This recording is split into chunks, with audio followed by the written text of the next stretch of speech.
1000 documents par an par lui.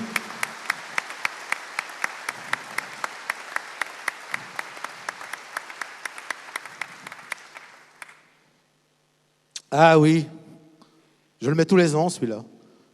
Donc, on avait promis qu'on ne serait jamais rémunéré et je vous garantis, vous pouvez vérifier les comptes autant de fois que vous voulez, on a toujours 0 € de rémunération pour toutes les personnes qui sont ici présentes.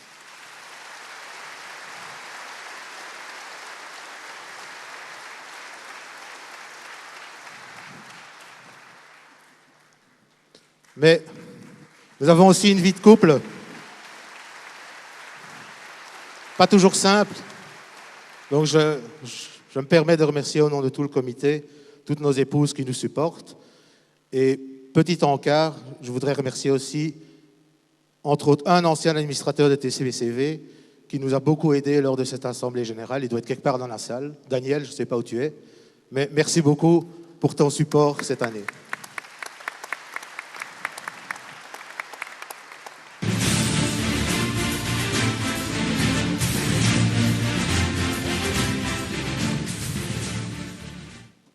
Bon, les votes.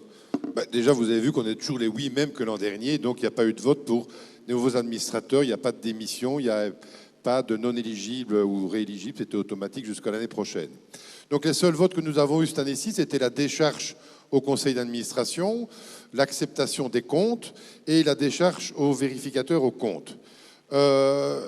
Malheureusement, comme chaque année, on se maintient dans des scores qui sont proches de l'Asie centrale et assimilés, c'est-à-dire que je pense que le plus mauvais score devait être de 99,1% et le meilleur de 92,3%. Donc globalement, je veux dire, vous nous donnez votre confiance pour une année supplémentaire. Il n'empêche que de l'aide, on en a toujours besoin, qu'on soit membre du CA ou pas, donc les bonnes volontés sont toujours avec nous. Donc maintenant, nous allons reprendre un petit peu le cours de la journée en appelant pour un débat. Voilà. Donc, Régis en a parlé tout à l'heure, des électrons qui vont pouvoir aller chez votre voisin. Ils y vont déjà, ils n'ont pas besoin de la loi, ils sont illégaux, mais ils y vont directement chez le voisin. Mais disons que le ministre en charge, le ministre a proposé un nouveau décret sur les microgrids. Et donc, nous avons pensé intéressant d'inviter 3 personnes scientifiques. Et donc, je vais appeler le professeur que vous connaissez, le professeur de l'Université de Liège, Damien Ernst. En même temps, Gaëtan Masson, que vous avez déjà vu il y a quelques années, qui s'occupe de l'Institut Becquerel, qui supervise un petit peu l'évolution du photovoltaïque international. Et Benjamin Wilquin, qui est le patron de l'APEC, qui est une association pour les énergies renouvelables. Et ce petit débat, qui va parler un petit peu de ce décret, sera animé par, comme disait Régis tout à l'heure, par Xavier Kounas, journaliste au soir, qui va un petit peu piloter nos 3 scientifiques qui vont essayer de vous expliquer le comment du pourquoi, l'état du moment. Je pense que ce décret, il me semble, est passé en 3e lecture il y a une dizaine de jours. Donc, mais voilà, donc ils apparaissent. On va leur passer la parole et on va libérer la scène le temps qu'ils soient là. Après eux, nous aurons nos avocats.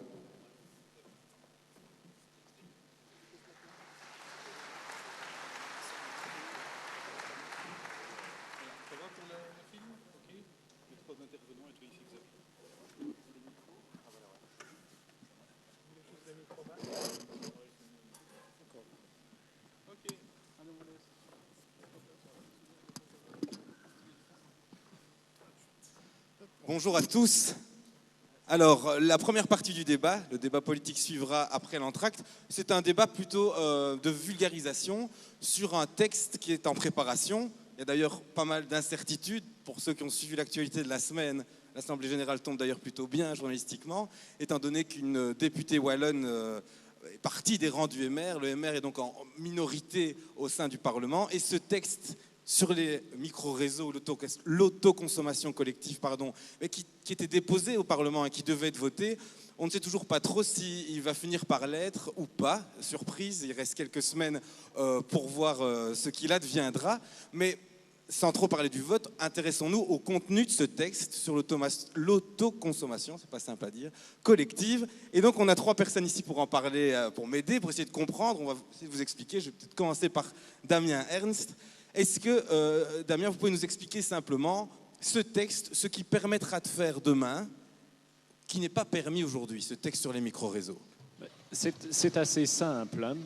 Avec ce texte-là, un propriétaire de panneaux photovoltaïques va pouvoir se regrouper avec ses voisins, les voisins qu'il aime bien, ceux qui n'aiment pas. Il va pouvoir créer une communauté en fait, d'énergie renouvelable. Alors qu'est-ce que ça va être la communauté d'énergie renouvelable?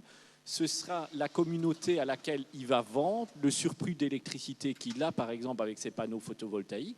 Et c'est aussi cette communauté d'énergie renouvelable qui va fournir en électricité les différents acteurs de la communauté lorsque les panneaux photovoltaïques ne produiront pas assez d'électricité. Et lorsqu'il fera nuit, que personne n'aura d'électricité, cette communauté-là contractualisera avec un fournisseur d'électricité classique, un Lampiris, un Engie, un EDF Lunis, la fourniture d'électricité. Donc c'est un peu comme si cette communauté devenait le nouveau fournisseur d'électricité des gens avec qui vous aurez choisi en fait, de vous regrouper, communauté qui elle-même discutera alors avec des acteurs classiques. C'est un bon texte? Je trouve que le texte est excellent, extrêmement novateur. D'habitude, on est toujours un peu en retard, surtout en Wallonie, quand il s'agit de légiférer en matière de transition énergétique. Il est extrêmement novateur. Pour moi, c'est un des meilleurs dans ce domaine-là que j'ai vu au niveau européen et mondial.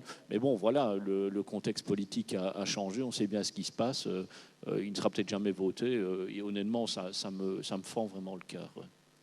Benjamin Wilquin, donc de l'APER, l'Association pour la promotion des énergies renouvelables. C'est correct, hein? C'est juste.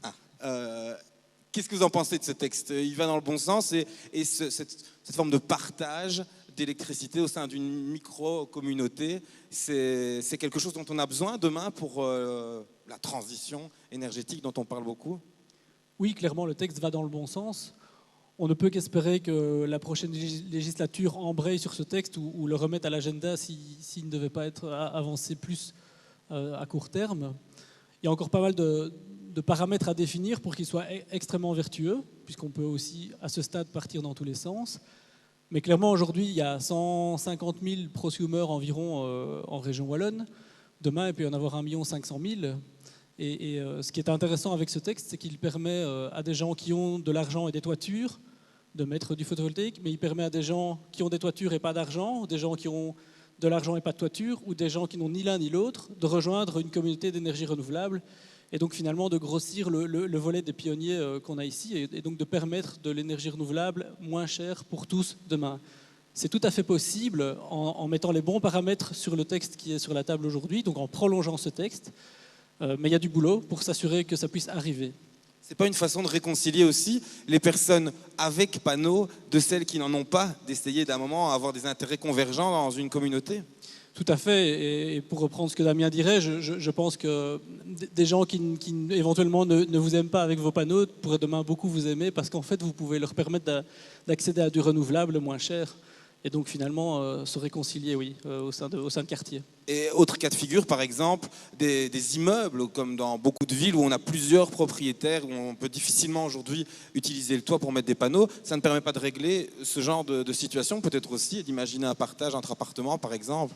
Exactement, donc aujourd'hui c'est vrai qu'on voit beaucoup de photovoltaïques dans des quartiers un petit peu campagnards parce qu'on a des toitures facilement accessibles et assez grandes. Mais demain, en ville, on pourra du coup, effectivement, même tout en étant locataire, on pourra s'équiper tous ensemble et donc densifier l'énergie dans un endroit où c'est beaucoup plus compliqué. Mais quand on se met à plusieurs, on a plus facile et cette réglementation-là le permet. Allez, Gaëtan Masson, alors votre avis d'abord de base sur le texte et sur ses spécificités. Est-ce qu'il faut le voter? Il y a pas mal d'élus qui sont là, qui vont être confrontés à cette question. Qu'est-ce que vous en pensez, vous? Bonjour. Il faut le voter le plus rapidement possible. Je crois que c'est intéressant de revenir un petit peu sur pourquoi il faut le voter. C'est que le photovoltaïque est en train de devenir dans le monde aujourd'hui la source d'électricité, voire la source d'énergie la moins chère. C'est une des 3 briques de la transition énergétique. avec, on ne va pas en parler maintenant, les véhicules électriques et l'éolien. Ce sont ces briques qui existent aujourd'hui et qui vont nous permettre de passer vers un monde où on émettra sensiblement moins de CO2 que ce qu'on fait aujourd'hui. Alors oui, il faut le voter, et je pense qu'il y a un intérêt à le voter dans tout le spectre politique. Il y a un exemple que moi j'aime beaucoup, qui est appliqué en France, parce qu'il y a une législation globalement similaire qui a été mise en place et qui commence tout doucement à produire ses effets, c'est que ça permet de faire du social. Alors je vais prendre un bête exemple, je prends un village sur lequel j'ai un hangar de bus, j'ai extrêmement peu de consommation dans mon hangar de bus, mais par contre j'ai une école, j'ai une crèche, j'ai toute une série de bâtiments communaux qui pourraient être alimentés avec cette électricité moins chère que celle que je peux me fournir depuis le réseau.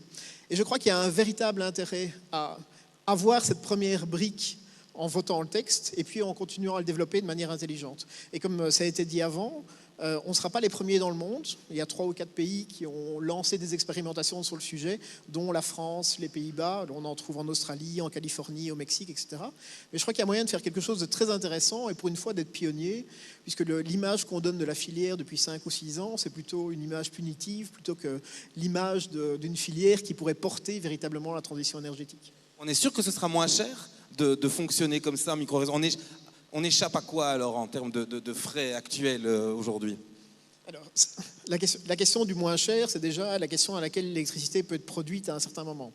Et on ne va pas rentrer trop dans le détail, mais on pourrait faire du photovoltaïque moins cher qu'on ne produit de l'électricité aujourd'hui. La deuxième question, et c'est une question quand même extrêmement importante, c'est que va-t-on faire avec le financement des réseaux? Et c'est un débat moi, que j'aimerais lancer au niveau wallon, au niveau belge, voire à un niveau plus important. C'est comment va-t-on financer les réseaux électriques à l'avenir? Donc aujourd'hui, la décision qui a été prise, et j'espère qu'elle sera invalidée à un moment donné, qui est de pénaliser les prosumers, c'est une décision qui devrait être revue à l'image de ce que devrait être le financement des réseaux à on va dire une échéance 10 ans, 20 ans ou 30 ans. Alors je vais juste prendre 2-3 exemples très clairs. On va avoir un développement massif, d'une manière ou d'une autre, des véhicules électriques qui vont également introduire des nouvelles contraintes pour le réseau. On va avoir un développement massif du chauffage électrique avec pompe à chaleur ou autre qui va également imposer de nouvelles contraintes réseau.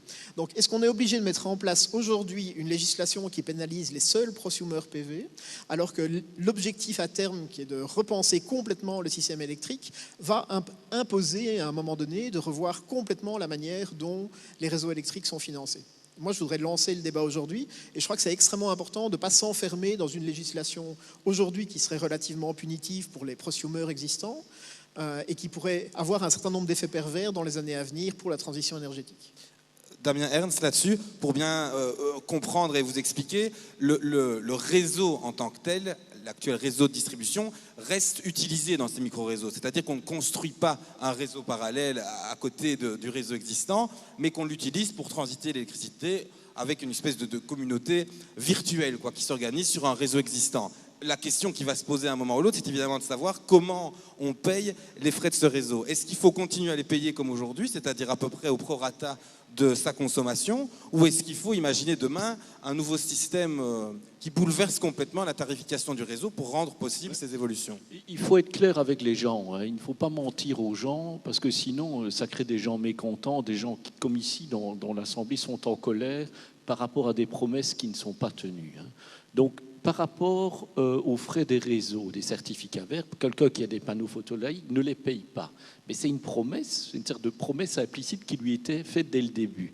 C'était un subside indirect, il y avait le subside direct, les CV, il y a un subside indirect qui lui était conféré. Ça va. Et puis maintenant, ce qu'on remarque, c'est qu'on veut un peu lui enlever son subside indirect. Donc moi, je pense que ce qu'il faut faire à l'avenir, hein, c'est bien faire une enveloppe subside, direct et indirect, vraiment de l'argent alors qu'on donne aux gens, dire voilà, on va subsidier cette filière-là. Mais plus de subsides indirects, que les gens, alors que tout soit clair pour tout le monde, sinon à un moment donné, les gens commencent à avoir des mauvaises surprises, on revient sur des promesses. Enfin, ce n'est pas gérer un État, ce n'est pas gérer une transition énergétique que mentir un peu comme ça aux gens. Moi, je pense qu'il faut être clair. Voilà. Ça implique une révision totale, en fait, totale. Tout le monde paye. Moi, je pense que ce qu'il faut, c'est payer pour tout le monde paye un prix fixe pour le réseau, à la hollandaise, vous payez en argent un prix fixe. Je pense qu'il faut y aller vers ça, même pour les gens qui sont ici dans la salle, là, je le dis clairement, il faut faire ça. Mais alors, si on leur demande de payer un prix fixe, c'est qu'on enlève un peu une promesse qu'on leur avait promise, et alors là, on dit, ben voilà, vous avez payé ce prix fixe, mais alors vous recevez un subside en plus qui est vraiment pour compenser, en fait, pour ce que vous payez pour le réseau, qui est vraiment très clair. Parce que sinon, on est toujours dans le flou total, et on ne sait pas avancer quand on est dans le flou total. Voilà. Et donc, il faut changer ce principe-là. Et donc, je dis même aux gens de TPCV ici dans la salle, il ne faut pas même avoir peur, hein, j'entendais votre président, qui est un ami, hein, que j'apprécie beaucoup, de dire d'avoir peur, par exemple, des smart meters. Les smart meters, c'est excellent, hein, pour les compteurs intelligents, pour que vous puissiez mieux gérer votre taux de consommation. Donc, vraiment, pour donner, d'un point de vue économique, plus d'argent au photovoltaïque, mais bien entendu, il ne faut pas que ça, hein, qui est quelque chose de très bon d'un point de vue sociétal, soit installé, en fait, pour qu'on reprenne, en fait, qu'on fasse marche arrière sur des promesses qui étaient dues. Mais il faut aller dans le sens des smart meters, et alors, puisqu'ils risqueraient que ce soit un schéma de tarification moins avantageux pour eux dans le futur, alors venir avec une compensation par rapport à ce changement de tarification. Il faut le jouer de manière claire avec les gens, l'expliquer de manière claire, sinon tout le monde est fâché, tout le monde est mécontent, et on a toujours l'impression que tout le monde ment. Une petite précision d'ailleurs, me semble-t-il, vous allez acquiescer si je ne dis pas de bêtises,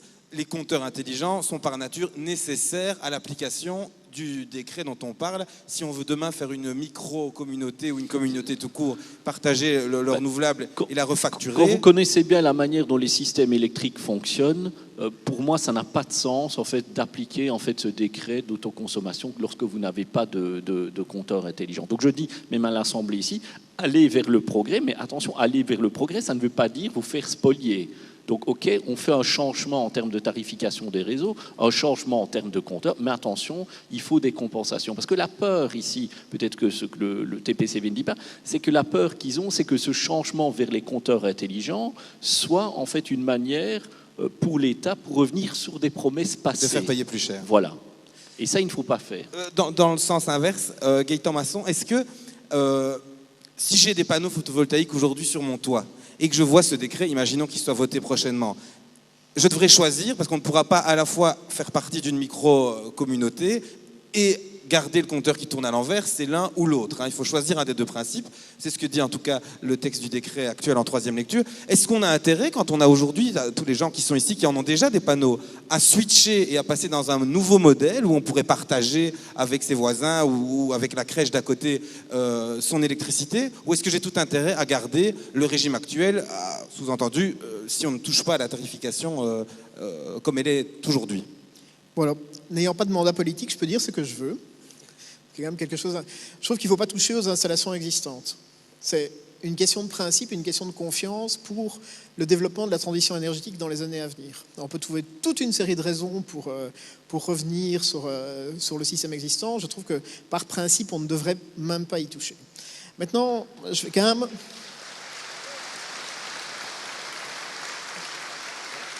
C'était facile. C'était facile pour se faire applaudir. C'était facile, mais je remarque au niveau international, dans l'ensemble des forums dans lesquels nous travaillons, que c'est une espèce de loi des reins et que la Belgique est un des rares pays qui a osé revenir sur le sujet. Je ne pense pas que ça soit une bonne chose, vu les investissements qui vont devoir être consentis dans les années à venir pour réussir la transition énergétique. On a besoin de confiance de la part des consommateurs, on a besoin de confiance de la part des investisseurs. Ce qu'on est en train de faire ici, c'est de dire, de manière ou d'une autre, tout ce qu'on vous promet aujourd'hui, on peut revenir dessus demain. Et je trouve que c'est une extrêmement mauvaise chose en termes de confiance.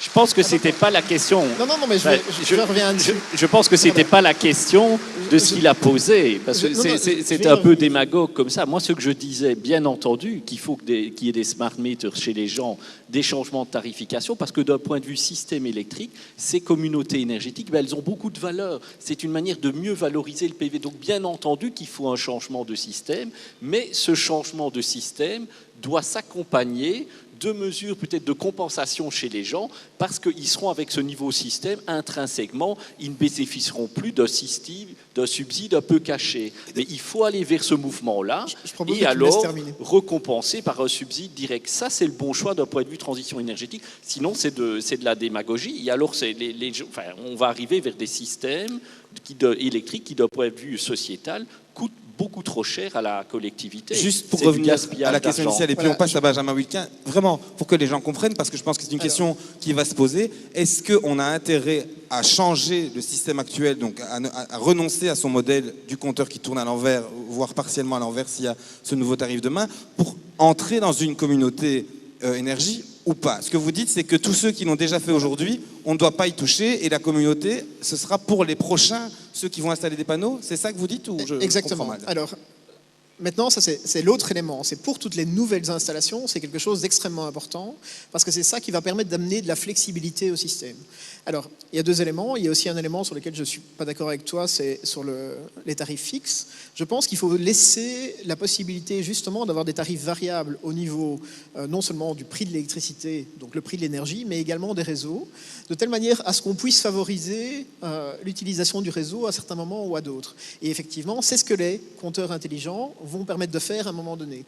Ça doit permettre de dire, si j'ai un véhicule électrique, si ça me coûte moins cher de le charger en milieu de journée, quand je suis au bureau, plutôt que de le charger en soirée quand la demande d'électricité est importante, il faut que ça se voit au niveau tarif. Et il faut que ça se voit aussi au niveau tarif réseau.